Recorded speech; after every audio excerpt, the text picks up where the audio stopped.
Hi everyone, how are you. मैं विशाल जैन आपका art master YouTube channel पर फिर से एक बार स्वागत करता हूँ। तो आज हम कक्षा 7वीं का जो पाठ है जहाँ चाहो वहाँ राह ये हम आज पढ़ेंगे। तो इस पाठ में जो कि बताया है वो थोड़ा सा मैं सार आपको आज बताना चाहता हूँ। सार ये है कि ये कहानी बच्चों की है और बारिश के मौसम की है। आपको पता है बारिश के मौसम में बहुत सारी तकलीफें बच्चों को, स्कूल के छात्रों को झेलनी पड़ती है। और दूसरी बात, तकलीफ तो है लेकिन इससे बारिश की वजह से किसान भी क्या होता है, खुश होता है। तो आज हम इस बच्चों को किस तरह से मुसीबतों का सामना करना पड़ा और उस मुसीबतों का सामना करते वक्त उन बच्चों ने ऐसी कुछ तो भी तकलीफ निकाली, ऐसी कुछ तो भी तरकीब निकाली कि उससे सारा गांव खुशहाल हो गया। तो चलो देखते हम और जानते हैं कि कैसी है, कौन सी ये तकलीफ है जो बच्चों ने आज दूर की है। सभी की तकलीफ इन्होंने दूर की है। तो देखिए, इसका नाम है, इस पाठ का नाम है जहाँ चाह वहाँ राह। यानी जहाँ पे हमारी चाह होती है, यानी जो काम असंभव होता है वो संभव करने की उम्मीद जिसके मन में होती है उसको कहते हैं जहाँ चाह वहाँ राह। यानी इसमें मराठी में इसकी एक कहावत है, इच्छा असेल तर मार्ग दिसेल, है कि नहीं। तो ये बात है। तो हम देखते हैं। देखिए, एक गांव था, उस गांव का नाम है येसंबा। क्या नाम है? येसंबा।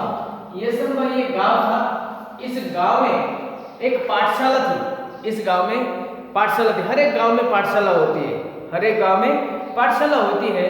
और पाठशाला में जो बच्चे स्कूल में जाते हैं, तो जब बारिश का मौसम होता है तो गांव जो होता है, गांव में नदियां होती है, नाले होते हैं। कुछ बच्चों को वो नदियां, वो नाले लांघ कर आना पड़ता है। तो बात ये है कि ये येसंबा गांव के छात्रों की ये जो कहानी है, ये कहानी आज हम पढ़ेंगे। देखिए, एक बार क्या होता है, बहुत सारी धोधार बारिश होती है और इस धोधार बारिश में इतनी बारिश होती है कि इतना पानी आता है कि जो येसंबा गांव है, ये येसंबा गांव के पास, देखिए मैं यहाँ पर डायग्राम निकाल के आपको बताता हूँ। यहाँ पर स्कूल और गांव के बीच में नाला होता है और धोधार बारिश होने की वजह से इस नाले को बहुत सारा पानी आता है, बहुत सारा पानी आता है। अभी छात्र होते हैं, छात्र ये 7वीं के छात्र हैं, 8वीं के छात्र हैं या फिर 5वीं के छात्र हैं। सभी छात्र स्कूल में, पाठशाला में जाते समय इस नाले को लांघ कर उन्हें जाना पड़ता था। तो धोधार बारिश की वजह से नाले को पानी आता है और पानी की वजह से वो स्कूल नहीं जा पाते, वो स्कूल नहीं जा पाते। एक दिन होता क्या है कि उपस्थिति में जब स्कूल की घंटी बजती है, पाठशाला की घंटी बजती है, तो जो प्रार्थना बड़े मैदान में होती है, तो वो प्रार्थना आज कक्षा में होने लगी। तो कक्षा में प्रार्थना होती है और जब गुरुजी कक्षा में आते हैं, कक्षा में आने के बाद वो बच्चों की उपस्थिति लेते हैं। उपस्थिति लेते समय उन्हें ये महसूस होता है गुरुजी को कि आज छात्रों की संख्या बहुत कम है क्लास में। तो जब छात्रों की संख्या कम होती है क्लास में, तो गुरुजी एक सवाल पूछते हैं कि आज ये उपस्थिति इतनी कम क्यों है। तो सभी बच्चों की, सभी छात्रों की एक ही आवाज आती है, सर वही जो आज कक्षा में छात्र कम हैं, बच्चे कम हैं, इसकी वजह है वो नाला। गुरुजी बोलते हैं नाला क्यों? गुरुजी, नाले को पानी आया होगा क्योंकि कल रात धोधार बारिश हो गई है, तो नाले को पानी आया। और जब भी नाले को पानी आता है उस गांव के छात्र स्कूल नहीं आ पाते। गुरुजी, ये बात है। और गुरुजी सुस्त बैठते हैं। क्या होता है, इस नाले को पानी आने की वजह से छात्र स्कूल नहीं आ पाते, लेकिन जो बड़े बड़े बुजुर्ग हैं, बड़े आदमी हैं, जो किसान हैं, वो क्या करते हैं, अपने गाय बैल को लेकर खेत में चले जाते थे। क्योंकि जो नाले को पानी आता था वो 5 और 6 फीट पानी आता था। अभी बड़े बुजुर्ग वो तो सीधे से नाला नाल तक जा सकते थे इतने पानी में से, लेकिन छोटे बच्चे कैसे जाएंगे, है कि नहीं। छोटे बच्चे को यहाँ तक पानी लगेगा ना, वो बड़े आदमी को यहाँ तक लगेगा, तो वो आसानी से नाला नाल लग सकते, लेकिन छोटे बच्चे नहीं। तो इसकी वजह से इसका प्रादुर्भाव बच्चों के ऊपर गिरने लगा, होशियार बच्चों के ऊपर गिरने लगा कि जो बच्चे गुण अच्छा, श्रेणी अच्छा प्राप्त करते थे परीक्षा के वक्त, कभी कभी तो ऐसा होता था 8-8 दिन बच्चे स्कूल नहीं जा पाते थे। इसकी वजह से उन्हें श्रेणी कम मिलने लगी, क्योंकि पढ़ाई नहीं हो पाती थी, स्कूल घर पे ही होता था, ठीक है नहीं, घर पे ही बच्चे बैठते थे। तो इसका नतीजा बच्चों के शिक्षा पर होने लगा। तो एक दिन सभी बच्चे क्या होते हैं, उस नाले के पास जाते हैं और देखते हैं बहुत सारा पानी होता है और बारिश होती है, तो बारिश रुकती है, तो ये सब बच्चे एक बरगद के पेड़ के नीचे बैठते।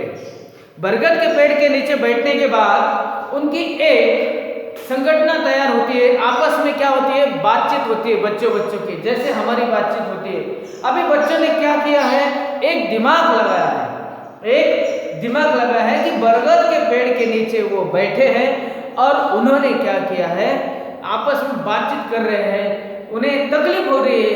वो सोचते हैं कि हमारी अगर इस नाली की वजह से अगर हमारी पाठशाला आना बंद होता है, हमारा इतना नुकसान होता है, तो हम क्या करें, सोचने लगे। तभी एक तुषार नाम का जो लड़का होता है, उस बच्चों के टीम में, उस संगठन में तुषार नाम का एक लड़का होता है, और वो लड़का बात करते करते बोलता है कि तुम ये कहाँ बैठे हो, बरगद के पेड़ के नीचे जो चबूतरा है वहां पर आप बैठे हो। बरगद का पेड़ यानी आपको मालूम है कौन सा पेड़, वड़ का पेड़, है कि नहीं। तो इस पेड़ के नीचे मत बैठो, क्योंकि यहाँ पर क्या है, इस पेड़ के ऊपर भूत है। क्या है, भूत है। ये जब तुषार बोलता है, ये तुषार कहता है कि यहाँ पर क्या है, भूत है। तो उस बच्चों में से बच्चे को वो डराना चाहता है, कहता है कि इस पेड़ के नीचे मत बैठो, वहाँ पर भूत है। तो भूत प्रेत या फिर भूत वगैरह कुछ नहीं होता, ऐसा कुछ बच्चे उसे समझाते हैं और कहते हैं आगे हमें क्या करना चाहिए, इसके बारे में एक समझौता करना चाहिए कि ये हम कैसे कर सकते हैं। तो दिमाग चलाते हैं और आगे क्या करते हैं हम देखेंगे। तो जब बैठते हैं, जूही जो है उसमें एक लड़की होती है, उसका नाम होता है जूही। जूही कहती है कि भूत वगैरह कुछ होता नहीं, भूत सब ये क्या है, कोरी कल्पना है, भूत वगैरह कोई होता नहीं। आज एक और अनुपस्थिति लग गई है मेरी, अब एक तक 14 अनुपस्थिति हो चुकी। इस बरसात में उज्ज्वला ने परेशानी से भरे स्वर में कहा, मेरी तो कुल उपस्थिति ही शायद 14 होगी। शुभम ने कहा तो सब हंस पड़े। यानी बच्चे अभी एक दूसरे से बात कर रहे हैं कि कह रहे हैं कि मेरी स्कूल में कितनी उपस्थिति हुई है महीने में 14, एक बोलता है 5, एक बोलता है 10। यानी एक दूसरे को अभी क्या हो गया है, टेंशन आने लगा है कि इस बारिश की वजह से हम स्कूल नहीं जा पा रहे हैं, स्कूल में अनुपस्थिति लगने लगे हैं, महीने में हम 10-12 दिन या फिर 8 दिन स्कूल जा पा रहे हैं। इस मुसीबतों को हमने क्या करना चाहिए, मुंह तोड़ जवाब देना चाहिए। तो देखिए आगे क्या कहते हैं, सच कहा। अभी तुषार क्या कहता है, देखो, हम बच्चे कर भी क्या सकते हैं, हम बच्चे कर भी क्या सकते हैं। इस वाक्यों को गीत की तरह गाकर एक साथ तालियां बजाकर वहां बैठे बच्चे जोर जोर से हंसने लगे। हंसो मत, कोई कुछ कर सकता है तो वह हम ही है। आत्मविश्वास भरा यह स्वर दामिनी का स्वर था। हर समस्या का निदान संभव है। प्रकृति ने विचार करने के लिए हमें बुद्धि दी है। मुझे विश्वास है कि हम सब मिलकर विचार करेंगे तो कोई न कोई रास्ता अवश्य मिलेगा। कोशिश करने वालों की कभी हार नहीं होती, कोशिश करने वालों की कभी हार नहीं होती। देखिए मैं आपको एक बात बताता हूँ। बच्चे जब डिस्कशन कर रहे थे, उनका जो चर्चा चल रही थी, वो चर्चा में वो देख रहे थे कि अभी जो भी कुछ करना है हमें करना है। हमें भगवान ने क्या दी है? बुद्धि दी है। असंभव बात कोई संभव नहीं। असंभव को ऐसा कौन सा काम जो है जो असंभव नहीं। हमें विचार करने की शक्ति भगवान ने दी है, हमारे पास बुद्धि दी है। अभी हम जो भी कुछ करना है हमें ही करना है। जो भी कुछ करना है हमें ही करना है, क्योंकि अगर हमने कोशिश ही नहीं की तो क्या फायदा। लेकिन कोशिश करने वालों की कभी हार नहीं होती। कोशिश करने वालों की कभी हार नहीं होती। दामिनी कहती है, दामिनी की बातों में बातचीत का माहौल बदल दिया। हर कोई गंभीर होकर समस्या के हल के बारे में सोचने लगा। हल मिल गया। हम बरसात में भी पाठशाला जा सकते हैं। आशीष की आंखों में चमक और स्वर का उत्साह था। देखो दामिनी ने जो बात की कि कोशिश करने वाले की कोई हार नहीं होती, तो इस बात को सबने अभी गंभीर समस्या से लिया और हर एक बच्चा क्या करने लगा? सोचने लगा। हर एक बच्चा सोचने लगा और सब कह रहे हैं कि हम सब इस समस्या को सबने गंभीर तरीके से लिया है और सब क्या कर रहे हैं? अभी इस समस्या को ये कर रहे हैं और कह रहे हैं कि आशीष भी कह रहा है कि हम ऐसी तकलीफ निकालेंगे कि हम कितने भी बारिश हो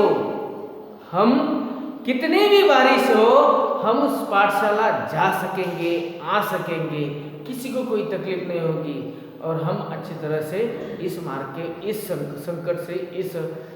संकट से हम क्या करेंगे? अच्छी तरह से बाहर आ पाएंगे। आशीष के और सभी बच्चों की आंखों में एक नई उम्मीद जागने लगी। देखो क्या कहते हैं। सबने एक साथ पूछा, हम नाले पर पुल बनाएंगे। पुल मित्रों के स्वर में आश्चर्य को भांपकर आशीष ने आत्मविश्वास पूर्वक उत्तर देते हुए कहा, हाँ पुल। विज्ञान की पुस्तक में हम सब ने पुल की जानकारी पढ़ी है। जब कभी शहर गए हैं, बड़े बड़े पुल भी हमने देखे हैं। अंतर्जाल में हम सब जानकारी भी प्राप्त कर सकते हैं। गांव का नाला बहुत ज़्यादा चौड़ा नहीं है। हमें लगभग 10 फीट का पुल बनाना होगा। और देखो आशीष के दिमाग में आया और आशीष झट से बोलता है कि हम क्या करेंगे? इस गांव में पुल बनाएंगे। जो नाला है उस नाले के ऊपर हम क्या करेंगे? पुल बनाएंगे। हमने देखा है, हम जब शहर गए हैं तो हमने पुल देखे हैं और कक्षा में भी हमने पुल के बारे में पढ़ा है। जब कोई मुसीबत होती है, जब नाला होता है या फिर बड़ी बड़ी नदियाँ होती, अगर हमें उसे लांघना होता है तो हम क्या करते हैं? पुल बनाते हैं। पुल हमने बनाए हुए देखे हैं कि नीचे से नदी बहती है और ऊपर से पुल के ऊपर से गाड़ियाँ, वाहने और आदमी सब जाते हैं, आते हैं। कोई रास्ता रुक पाता नहीं या फिर कोई रुकावट पैदा नहीं होती। हम भी पुल बना सकते हैं। पुल बनाने की जानकारी हमने ली है कि नहीं? पुस्तक के ऊपर है, हम देख सकते हैं। और हमें कोई बात नहीं, 10 फीट का तो पुल बनाना पड़ेगा ना, क्योंकि नाला कितना है? नाले की चौड़ाई कितनी है? 10 फीट की, 8 फीट की है, तो हमें 10 फीट का नाला बनाना पड़ेगा। नाला कैसे बनाना चाहिए, उसे कौन सी सामग्री होनी चाहिए, ये सब हमें जानकारी मिल सकती है कि नहीं? देखिए, पुल बनाने का विचार जंगल की आग की तरह येसंबा गांव में फैल गया। हर व्यक्ति इस विचार और विद्यार्थियों के हौसले पर प्रशंसा कर रहा था और इन बच्चों ने ठान लिया कि अभी नाले के ऊपर क्या बनाना है? हमें पुल बनाना है। तो बच्चे गांव में गए। गांव में जाने के बाद सब सरपंच, गांव के लोग सबको इकट्ठा किया और उन्होंने क्या किया? इस पुल बनाने के बारे में चर्चा की। ये पुल बनाने की चर्चा जो है, ये चर्चा उस गांव में जंगल की आग की तरह फैल गई। जैसे जंगल में आग लगती है तो जल से जल आग लगती है। एक पेड़ को लगी, दूसरे को तीसरे और बड़ा सा आग का माहौल होता है। उसी तरह ये जो पुल बनाने की ये जो आइडिया है, ये जो तरकीब है, ये तरकीब पूरे गांव में जंगल के आग की तरफ फैलने लगी। सबने बच्चों की दाद दे दी। वाह, क्या तरकीब निकाली है बच्चों ने। देखिए अभी आगे क्या है। विद्यार्थियों ने छोटे छोटे समूह बनाकर इस प्रकल्प की बारीकियों पर काम करना शुरू कर दिया। सामग्री की सूची बनाई। सामग्री खरीदने के लिए 20-20 रुपये एकत्रित करना आरंभ किया। अब तक पाठशाला में शिक्षक और गांव के लोग भी सहायता के लिए आ चुके थे। देखते ही देखते सामग्री के लिए आवश्यक राशि जमा हो चुकी थी। देखिए अभी ये पाठशाला के जो बच्चे हैं, जो शिक्षक है, गुरुजी है, सब ने उन सबको समझा चुके थे, लेकिन ये बच्चे सबको बता चुके थे कि अभी हम क्या करेंगे, इस नाले के ऊपर पुल बनाने वाले हैं। तो सब ने मदद की और सब ने अभी क्या किया, नाला बनाने के लिए कौन कौन सी सामग्री चाहिए उसकी उन्होंने क्या की, पर्ची बनाई, उसकी यादी बनाई। सीमेंट कौन लाएगा, रेती कौन लाएगा और क्या क्या ले, इसके लिए खर्चा कितना आएगा, और वो निकाल के सब ने क्या किए, 20-20 रुपए इकट्ठा किए। बुजुर्ग का अनुभव, युवाओं की शक्ति और विद्यार्थियों का उत्साह सब साथ मिलकर काम कर रहे थे। संगठित प्रयासों से काम आकर लेने लगा था। सीमेंट के पाइप खरीदे गए, पत्थर इकट्ठे किए गए, ईंट आई, बंजर जमीन से मिट्टी भी खोदी गई। गांव के छनबाना नामक एक बुजुर्ग ने प्रचुर मात्रा में रेत उपलब्ध कर दी। पुल बनाने के लिए पूरे गांव के हाथ एक साथ मिट्टी का भराव करने लगे। हर दिन स्वप्न सोती। देखिए अभी ये जो पुल बनाने का काम शुरू हो गया, पुल बनाने का काम शुरू हो गया। पत्थर इकट्ठे कर दिए गए, बंजर जमीन से मिट्टी खोदी गई, ईंटें लाई गई, रेती लाई गई, और दूसरी तो ये बात है कि रेती देने वाला छगन बाबा भी उसमें शामिल हो गया। अभी देखिए आगे क्या होता है। सब सामग्री तो आ चुकी है। अभी देखो अंततः आनंद की सुबह फिर आ गई। वर्षों की कठिनाई दूर हो गई। केवल 15 दिनों में ग्रामीणों और विद्यार्थियों के सामूहिक श्रमदान के पुल बनकर तैयार हो चुका। पूरे गांव के लिए यह अद्भुत उपलब्धि थी। सभी ने एकता, संगठन और श्रमदान का महत्व भी समझाया, और इस पुल बनाने के लिए सभी गांव के लोग, पाठशाला के बच्चे, बुजुर्ग और गांव के लोग सब इकट्ठा होकर श्रमदान करने लगे। सबने सहायता की, सब काम बनाना शुरू किया, और 15 दिनों में ये यसंबा गांव के नाले के ऊपर जो पुल है वो पुल बनकर तैयार हो गया। बरसात में इस बार भी नाले में पानी भरा था, पर विद्यार्थी हंसते हंसते पुल से पाठशाला की तरफ राह जाने लगे। पुल भी विद्यार्थियों के हौसले को दाद देता, मानो मन ही मन कह रहा था, जहाँ चाह वहाँ राह। जूही ने अपने बड़े भाई की सहायता से पुल के उद्घाटन का वृत्तांत बनाया, और संगणक की सहायता से शिक्षा के निरीक्षण में सामने प्रस्तुत किया। तो जूही जो है वो जूही देखिए अभी नाला बन चुका, नाले के ऊपर पुल बन चुका, फिर बारिश हुई, इतना नाले को पानी आया, लेकिन फिर भी इतना पानी के होने के बावजूद भी यसंबा गांव के बच्चे उस पाठशाला में पुल के ऊपर से जाने लगे, पुल के ऊपर से आने लगे। मानो ये जो पुल है वो बच्चों की हिम्मत की दाद देने लगा, उन्हें धन्यवाद कहने लगा। वो बच्चों की तरफ वो पुल देखता है तो वो खुशी से रह नहीं पाता, और मन ही मन कहता है बच्चे हो तो ऐसे, और लगन हो तो ऐसी। मानो वो ऐसा कह रहा था कि जहाँ चाह है वहाँ राह है। ये पुल मन ही मन कहता था। और जूही ने भी क्या किया, अपने बड़े भाई के माध्यम से अब उस जो प्रोजेक्ट है वो कि पुल कैसे बनाया, वो ये प्रोजेक्ट पुल के बारे में प्रोजेक्ट उसने बना कर यहाँ पर संगणक के माध्यम से क्या किया, शिक्षक को निरीक्षक के सामने प्रस्तुत किया कि पुल कैसे बनाया। उसके पूरी उसने कहानी लिखकर शिक्षक को बता दिया था। तो इस प्रकार का बच्चों ये पाठ था, जहाँ चाह वहाँ राह। इस माध्यम से हमने सीखा है कि अगर हमारे मन में कोई लगन है, कोई चाह है, तो हम उसके ऊपर क्या कर सकते हैं, मात दे सकते हैं। जरूर कोई ना कोई मार्ग है। जीवन में ऐसा कोई संकट नहीं है जिसका उपाय नहीं है। अगर हम तकलीफ में हो ना तो शांत बैठो और उसके ऊपर सोचो, हम ही उस संकट का हल निकाल सकते हैं। तो बच्चों और सभी को विनती करता हूँ, अगर ये पाठ आपको आज अच्छा लगा, इसमें से कुछ सीख मिली हो तो जरूर सब्सक्राइब कीजिएगा, लाइक कीजिएगा और कमेंट करना मत भूलिएगा। ठीक है, यहाँ पर रुकते हैं, हम फिर से मिलेंगे अगले वीडियो में नए जोश के साथ और नए उत्साह के साथ। तब तक के लिए बाय बाय, थैंक यू।